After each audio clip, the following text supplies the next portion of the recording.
जय हिंद दोस्तों। सीखो प्लस क्लासेस के सीरीज में ये आपका तीसरा वीडियो है जिसमें फिजिक्स का 1 से 50 तक प्रश्न जो मैट्रिक में पूछा जाता है उसका प्रीवियस ईयर का क्वेश्चन का कलेक्शन है।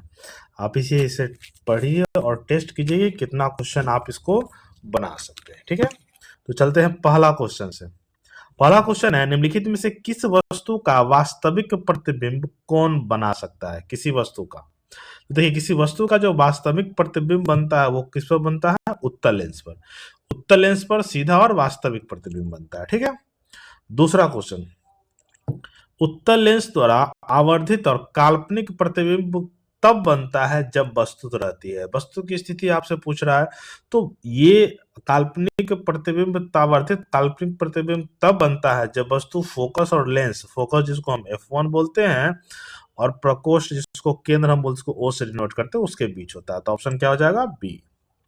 तीसरा नंबर क्वेश्चन, हजामत बनाने के लिए किस दर्पण का प्रयोग किया जाता है? तो हजामत बनाने के लिए अवतल दर्पण का प्रयोग किया जाता है। ठीक है, ये सारे क्वेश्चन आपके प्रीवियस ईयर के हैं। सोलर कुकर में प्रयोग किया जाता है, किस दर्पण का प्रयोग किया जाता है? तो सोलर कुकर में किसका? अवतल दर्पण का प्रयोग किया जाता है। ठीक है, अगला क्वेश्चन है, सर्च लाइट का परावर्तक सतह होती है, कैसी होती है? देखिए सर्च लाइट की परावर्तक सतह क्या होती है? अवतल दर्पण पे होती है।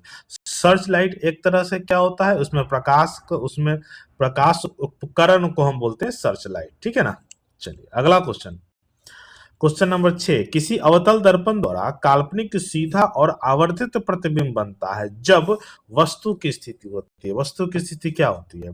तो वस्तु क्या होता है? दर्पण और उसके फोकस के बीच होता है, तब वस्तु की काल्पनिक सीधा और आवर्धित प्रतिबिंब बनता है। ठीक है, ऑप्शन क्या हो जाएगा आपका? ए।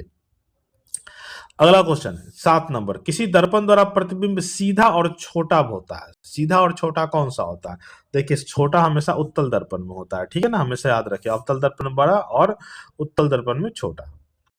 अवतल दर्पण होता, अवतल दर्पण को हम क्या बोलते हैं? तो देखिए अवतल दर्पण को हम क्या बोलते हैं? अभिसारी, जिसको हम कन्वर्जिंग मिरर बोलते हैं, अभिसारी बोलते हैं। ठीक है, अगला क्वेश्चन है, उत्तल दर्पण से बना प्रतिबिंब होता है। उत्तल दर्पण में हमेशा क्या होता है आपका? काल्पनिक और छोटा प्रतिबिंब बनता है। क्या बनता है? काल्पनिक और छोटा प्रतिबिंब। अगला क्वेश्चन है, निम्नलिखित में से किस दर्पण द्वारा किसी वस्तु का वास्तविक प्रतिबिंब प्राप्त किया जा सकता है? वास्तविक प्रतिबिंब के बारे में बोला है, तो वास्तविक प्रतिबिंब किससे प्राप्त किया जाता है? अवतल दर्पण के द्वारा। ठीक है ना, ये वास्तविक उल्टा और आभास, वास्तविक प्रतिबिंब होता है और उल्टा और आभासी प्रतिबिंब बनता है। ठीक है, क्वेश्चन नंबर 11, निम्न में से कौन सा पदार्थ लेंस बनाने के लिए प्रयुक्त नहीं किया जाता? जल का भी प्रयुक्त होता है, कांच का भी होता है, प्लास्टिक का, मिट्टी का प्रयुक्त नहीं होता है। तो ऑप्शन क्या हो जाएगा? डी, मिट्टी। एक उत्तल लेंस का डायोप्टर क्षमता 1 डायोप्टर है, तो उस लेंस की फोकस दूरी क्या होता है? ठीक है, देखिए फोकस दूरी बराबर क्या होता है? 1 बाई डायोप्टर, इसको हम पी से डिनोट करते हैं।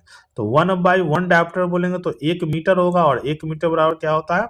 100 सेंटीमीटर। क्या होता है? 100 सेंटीमीटर। तो क्या हो जाएगा? ऑप्शन सी।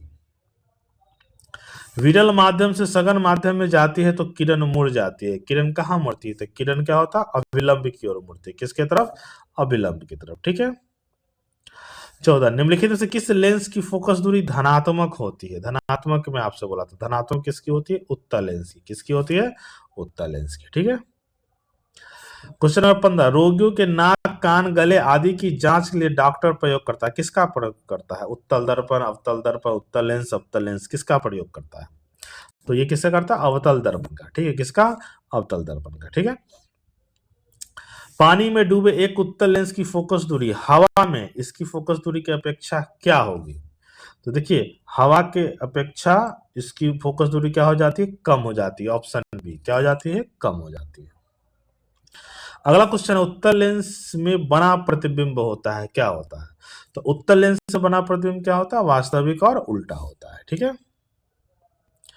किरणों के समूह को कहते हैं, किरण के समूह को क्या कहते हैं? जब किरण समूह होता है तो उसको प्रकाश पुंज भी बोलते हैं, किरण पुंज भी बोलते हैं। ऑप्शन क्या हो जाएगा? ए और बी दोनों। ठीक है, आभासी प्रतिबिंब कैसा होता है? तो देखिए आभासी प्रतिबिंब क्या चीज होता है? वो सीधा होता है। ठीक है, आभासी मतलब काल्पनिक प्रतिबिंब हमेशा सीधा होता है। निम्न में से आवर्धन शीशा जिसको मैग्नीफाइंग ग्लास बोलते हैं, ठीक है ना, मैग्नीफाइंग ग्लास कौन है? देखिए मैग्नीफाइंग ग्लास क्या होता है, इसमें एक हैंडल लगा होता है, एक फ्रेम होता है, ठीक है ना, और वो क्या चीज होता है मैग्नीफाइंग ग्लास? तो मैग्नीफाइंग ग्लास क्या होता है? उत्तल लेंस, ठीक है। अगला क्वेश्चन है, गोलीय दर्पण के ध्रुव और वक्रता तेजा से गुजरने वाली सीधी रेखा को हम क्या बोलते हैं? तो ध्रुव और वक्रता तेजा से गुजरने वाली सीधी रेखा को क्या बोलते हैं? मुख्य अक्ष बोलते हैं, ठीक है। अगला क्वेश्चन है, सूर्य के प्रकाश के सकेंद्रन से उत्पन्न उष्मा का कारण जल उठता है, कौन सा चीज? देखो जल उठता है कौन सा? कागज, ठीक है ना, कागज के ऊपर सूर्य की रोशनी में हम डालते हैं एक लेंस के द्वारा, तो कागज जल उठता है, ठीक है। किस दर्पण से हमेशा वस्तु से छोटा प्रतिबिंब प्राप्त होता है? छोटा प्रतिबिंब क्या आपसे बोला? तो छोटा प्रतिबिंब हमेशा किससे होता है? उत्तल दर्पण से। अवतल दर्पण हमेशा बड़ा होता है, ठीक है। टॉर्च और वाहनों के उग्र दीपों जिसको हेडलाइट्स बोलते हैं में किस दर्पण का प्रयोग किया जाता है? तो टॉर्च और में आपको अवतल दर्पण का प्रयोग किया जाता है। किसका? अवतल दर्पण का। वाहनों के साइड मिरर जो पीछे से गाड़ी को हम देखते हैं, किस दर्पण का प्रयोग होता है? तो साइड मिरर के लिए कौन सा होता है? उत्तल दर्पण, ठीक है। चलिए क्वेश्चन नंबर 26, सूर्य से आने वाली प्रकाश पुंज निम्नलिखित में से कौन सा है? तो देखिए सूर्य से आने वाली प्रकाश जो आती है वो किस अवस्था में आती है? समानांतर प्रकाश पुंज होती है, ठीक है। अगला क्वेश्चन है 27, कौन सी लेंस में वास्तविक एवं आभासी दोनों प्रकार के प्रतिबिंब बनता है? ठीक है ना। तो ये देखिए ये उत्तल लेंस में दोनों प्रकार के प्रतिबिंब बनते हैं।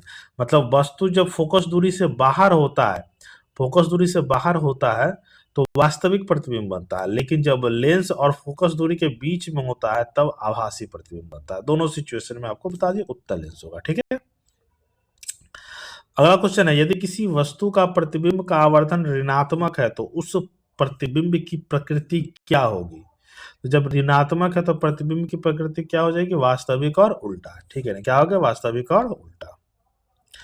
अगला क्वेश्चन 29 आपसे पूछा, गोलीय दर्पण का परावर्तन पृष्ठ वक्रित हो सकता है? तो देखिए गोलीय दर्पण का अंदर से भी वक्रित होता है और बाहर से, दोनों के तरफ से वक्रित होता है, ठीक है। अगला क्वेश्चन, वह गोलीय दर्पण जो अंदर की तरफ वक्रित होता है, तो जो अंदर की तरफ वक्रित होता है उसको हम क्या बोलते हैं? अवतल दर्पण, और जो बाहर की तरफ वक्रित होता है उसको बोलते हैं उत्तल दर्पण, ठीक है। तो यहाँ सही ऑप्शन हो जाएगा ए, अवतल दर्पण।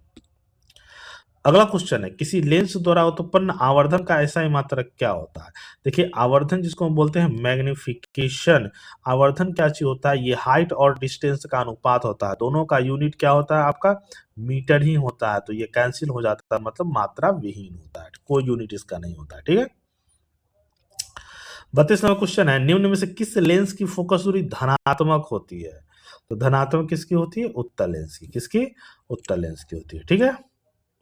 क्वेश्चन नंबर 33 है, उत्तल लेंस को क्या कहा जाता है? तो देखिए उत्तल लेंस को हम अपसारी लेंस बोलते हैं। क्या सी? अपसारी लेंस, ठीक है। लेंस के कितने वक्रता केंद्र होते हैं? तो देखिए लेंस के दो वक्रता केंद्र होते हैं, जिसको हम C1 और C2 से डिनोट करते हैं, ठीक है ना। कितने होते हैं? दो, ठीक है। अगला क्वेश्चन आपका है 34-35 नंबर, जब किसी लेंस पर समानांतर किरणें आपतित होती है तो वो क्या होता है? तो जब देखिए जब लेंस पर समानांतर किरणें आपतित होती है तो इस तरफ कागज क्या होता है? सुलगने लगता है, धुआं उत्पन्न होने लगता है, तो ऑप्शन क्या हो जाएगा? ए और बी दोनों, ठीक है। क्वेश्चन नंबर 36, लेंस में कितने फोकस होते हैं? अभी हमने बताया लेंस में आपका कितना होता है? दो होता है, तो ऑप्शन क्या हो जाएगा 36 का? ए, ठीक है। अगला क्वेश्चन आपका है, प्रकाश की किरणें के समूह को कहते हैं क्या कहा जाता है? तो देखिए प्रकाश की किरणें के समूह को क्या बोलते हैं? देखिए आपका किरण पुंज बोलते हैं, समूह को किरण पुंज बोलते हैं, जहां से आता है उसको प्रकाश स्रोत बोलते हैं। अगला क्वेश्चन है, प्रकाश की किरणें का पथ दर्शाने वाले चित्र को हम कहते हैं क्या बोलते हैं? तो दर्शाने वाले चित्र को क्या बोलते हैं? किरण आरेख। क्या बोलते हैं? किरण आरेख। आवर्धन का ऐसा ही मात्रक अभी हमने बोला मैग्निफिकेशन जिसका होता है, तो उसका क्या होता है? कोई मात्रा विहीन होता है, तो कोई यूनिट नहीं होता, तो ऑप्शन क्या हो जाएगा? डी, ठीक है। क्वेश्चन है, आकाश का नीला रंग होना किस परिघटना का परिणाम है? देखिए आकाश का नीला रंग जो होता है किस घटना का होता है? परावर्तन, अपवर्तन, प्रकीर्णन, मतलब क्या हो जाता है? ऑप्शन सी, प्रकीर्णन के कारण। अगला क्वेश्चन है 41, किसी बिंब का वास्तविक और समान साइज का प्रतिबिंब प्राप्त करने के लिए बिंब मतलब वस्तु को उत्तल लेंस के सामने कहाँ रखा जाना चाहिए, ठीक है ना। तो देखिए जब भी हो तो वो फोकस दूरी से दुगुनी दूरी पर जब रखेंगे तो वस्तु का प्रतिबिंब क्या चाहिए होगा, समान साइज का बनेगा, ठीक है। चलिए क्वेश्चन नंबर 42, सरल सूक्ष्मदर्शी में किसका प्रयोग किया जाता है, ठीक है ना। तो सरल सूक्ष्मदर्शी में उत्तल लेंस का प्रयोग किया जाता है, किसका, उत्तल लेंस का। एक उत्तल लेंस होता है, तो एक उत्तल लेंस जो होता है वो किनारे से क्या होता है, चिपटा होता है और बीच में क्या होता है, मोटा होता है। तो किनारे की अपेक्षा बीच में मोटा होना, ऑप्शन क्या हो जाएगा आपका सी। उत्तल दर्पण में आवर्धन का महत्तम मान क्या होता है, तो आवर्धन मतलब मैग्निफिकेशन, तो आवर्धन का मान जो होता है हमेशा 1 से छोटा ही होता है, ठीक है ना। तो क्या हो जाएगा 1/2, ठीक है। अगला क्वेश्चन है, फोकस से ध्रुव की ओर जाने आने पर अवतल दर्पण में आवर्धन का मान क्या होता है। देखिए जब हम ध्रुव की ओर आने पर अवतल फोकस से ध्रुव की ओर जब आते हैं तो उसका आवर्धन का मान क्या चाहिए होता है, बढ़ता है, ठीक है। 46 नंबर, एक अवतल दर्पण के प्रधान अक्ष पर चलती चींटी का प्रतिबिंब सीधा है तथा बढ़ता जा रहा है, तो चींटी की गति की दिशा ज्ञात कीजिए। तो इसमें चींटी की गति का दिशा क्या होगा, फोकस से ध्रुव की ओर आ रही है, ठीक है ना। क्वेश्चन है, यदि किसी बिंब का प्रतिबिंब का आवर्धन ऋणात्मक है तो प्रतिबिंब की प्रकृति क्या होगी। तो यह प्रतिबिंब की प्रकृति वास्तविक और उल्टा होगा, ठीक है। 48, यदि अवतल दर्पण का निचला आधा भाग टूट जाए तो प्रतिबिंब कैसा बनेगा। तो ये निचला भाग अगर टूट जाए तो कम तीव्र बनेगा, मतलब है ना, हल्का सा